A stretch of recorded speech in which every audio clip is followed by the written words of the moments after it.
CEO of OGP as of this year, so please give him a warm welcome to the stage. So OGP recently celebrated its 5th anniversary, so a strategic think needs to be given for the upcoming 5 years. And so perhaps you could give us a little bit of an idea as to how you see things and what you think OGP can do to really unite all of its forces to take advantage, capitalize on all of this energy that we have, and to build on the 5 years that have now passed. Thank you very much. Thank you, Alex. Excellencies, OGP leaders, this global summit right here represents an absolutely pivotal moment for us to show a more hopeful vision of open government to the world. It is an opportunity and an imperative to reinvigorate and deepen democracy in the face of rising authoritarianism and growing citizen distrust in government. As President Hollande said, the future of democracy itself is at stake. But if our movement is to be a true countervailing force for democracy and openness, we must also be open amongst ourselves. And the truth is, just as we celebrate shining examples rightly of OGP right here on this stage, we must also recognize that we have a lot of work to do as a partnership to truly fulfill our potential and lead by example, especially in a geopolitical context where the stakes just got higher. So my message is one of hope, but more fundamentally, it is a call for concerted political action, for a concerted collective action. Today, we launch a strategic vision for the next 5 years of OGP, co-created with all of you. Our goal is to achieve much greater transformative impact by raising collective ambition and ensuring credible implementation. So let us challenge ourselves. Only 5% of OGP commitments meet the independent reporting mechanism's starred gold standard of being transformative and completed. And in the recently assessed action plans, 70% of countries did not have any starred commitments. In the next phase of OGP, let us commit that each country will achieve at least 2 starred commitments.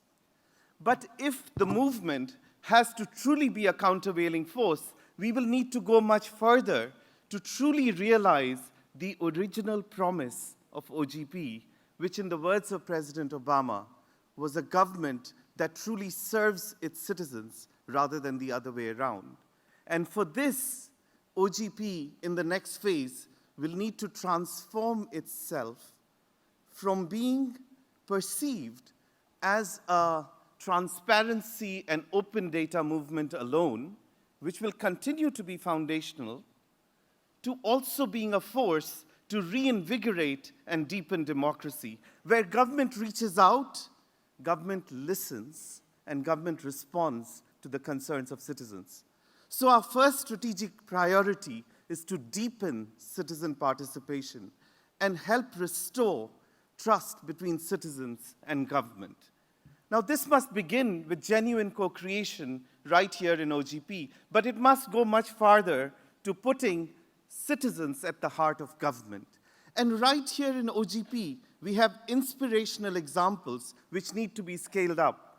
Participatory budgeting in Brazil, or right here in Paris.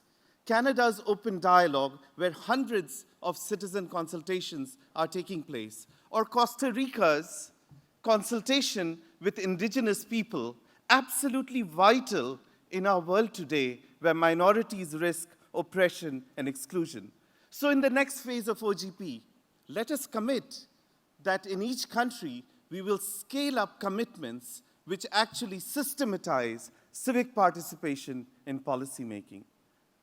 But we will also need to make a big push in mobilizing citizen feedback in the delivery of services that affect their day-to-day lives, through social audits, through citizen report cards, through ICT platforms which governments respond to.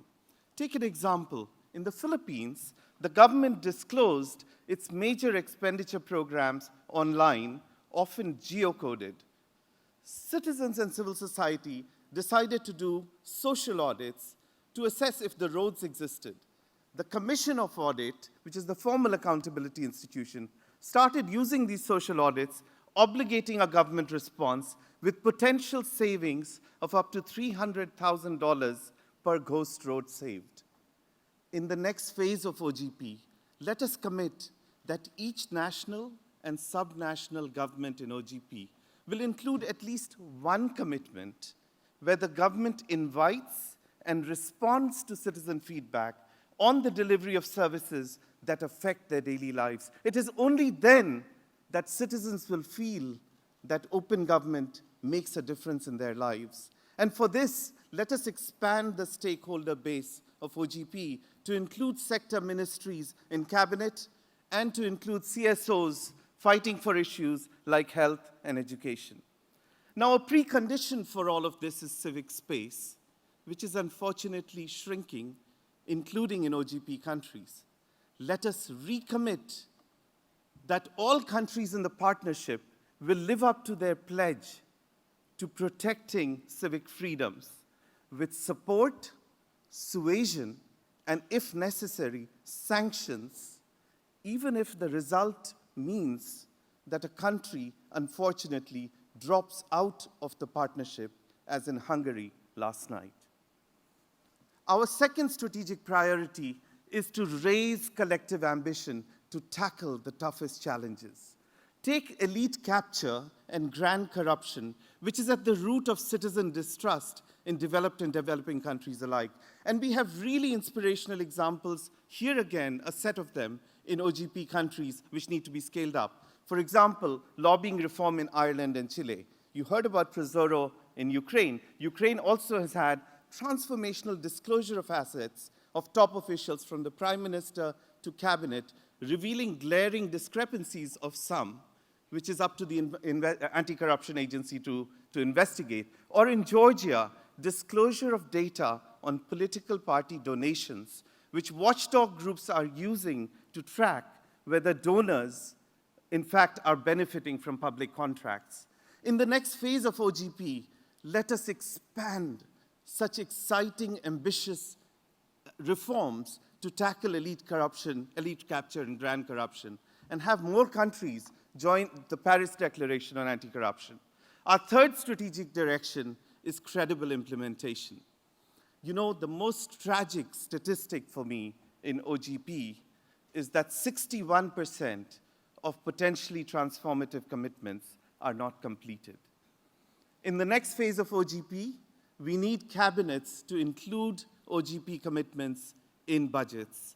And we need governments and civil society to vigorously monitor implementation, leveraging the IRM.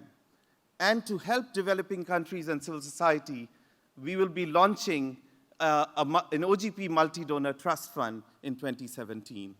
Our fourth and final strategic direction is to forge coalitions and movements for open government. As a movement, we have never been under greater threat as we are today. But we have also been never as vital to show the world a more hopeful vision that we can through open government.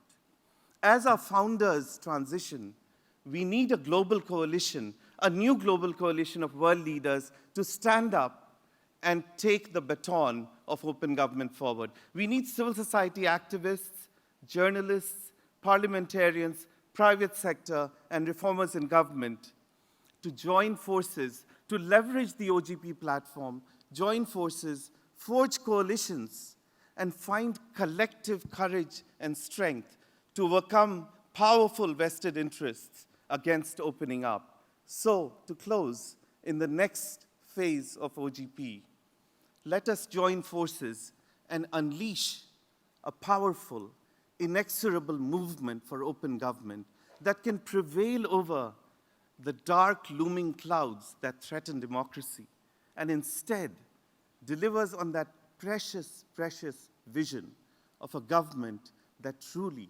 serves its citizens. Thank you very much.